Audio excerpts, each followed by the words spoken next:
Welcome to Luca is a Billionaire, where the only thing I invest in is your answers. You begin by verifying power delivery and contact cleanliness.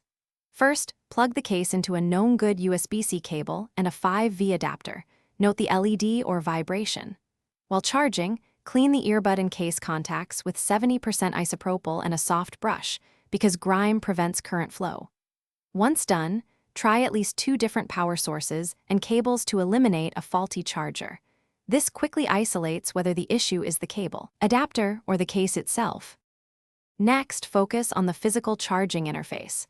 You should open the case and check the spring pins and trays for corrosion, debris, or bent pins. These are common failure points. If a pin is misaligned, gently nudge it with a plastic tool, never metal, because you can short the circuit.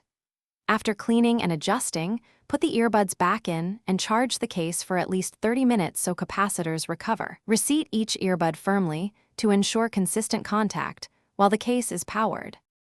Finish by resetting and verifying behavior. You perform the factory reset by holding the case button for 10 to 15 seconds until the LED flashes. Then repair the earbuds to your device, because software states can block charging. Test one earbud at a time and swap positions to determine if a single bud is faulty. If none of this works, suspect internal battery or charging board failure, contact the manufacturer for warranty service or replace the unit, since further repairs require soldering and Thanks for watching and please subscribe. It's the best investment you'll ever make.